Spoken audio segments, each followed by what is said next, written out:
You should include targeted land destruction in your casual commander decks. Mass land destruction, on the other hand, is not acceptable in casual commander and will automatically put you into bracket 4 or higher. The commander format allows us to play with some of the most powerful lands in the history of Magic the Gathering. So let's go over some examples of some of the lands that we'd want to remove. First up, we have lands that can produce an absurd amount of mana. This includes classic cards such as Cabal Coffers, Gaia's Cradle, Serra's Sanctum, and Nykthos Shrine to Nyx.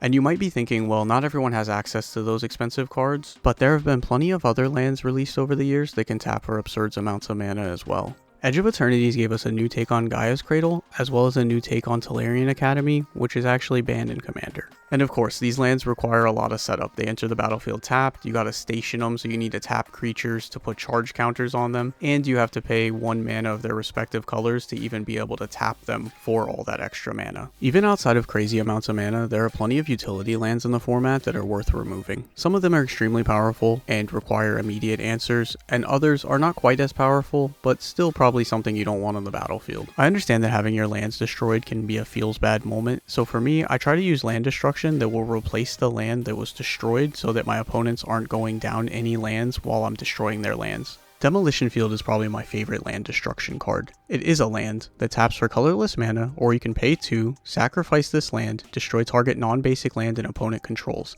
That land's controller may search their library for a basic land card, put it onto the battlefield, then shuffle. You may search your library for a basic land card, put it onto the battlefield, then shuffle. Demolition Field is a card that appears in almost 200,000 decks according to EDH Rec, but that's still less than 3% of decks that can play it, and it's a colorless land, so it can go in any deck. So I like this card because it replaces the land it destroyed as well as itself for you and your opponent, so you're not going down any lands compared to your other 2 opponents when you destroy somebody's powerful land. However, if you want to include all your opponents in on the land destruction, I recommend using Krinko's Buzz Crusher. 4 mana, 2 and 2 red, artifact creature, insect thopter, 4/4, flying trample. When Krinko's Buzz Crusher enters the battlefield, for each player, destroy up to 1 non-basic land that player controls.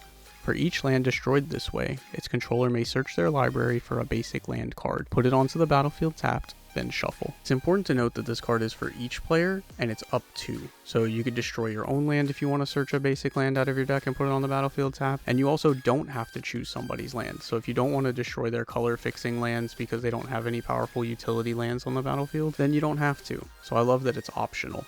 Overall, I just wanted to highlight that it's important to be able to destroy lands even in our casual decks. A lot of times land destruction feels like it's kind of a try-hard thing or something that we're only going to do in a competitive environment, but there are so many great utility lands and extremely powerful lands that we might come across that it's important to be able to have answers to them, which is exactly why Demolition Field and other land destruction cards appear in precons. Let me know in the comments down below if you play any targeted land destruction in your decks. If so, which ones are your favorites? Thanks for watching. Until next time.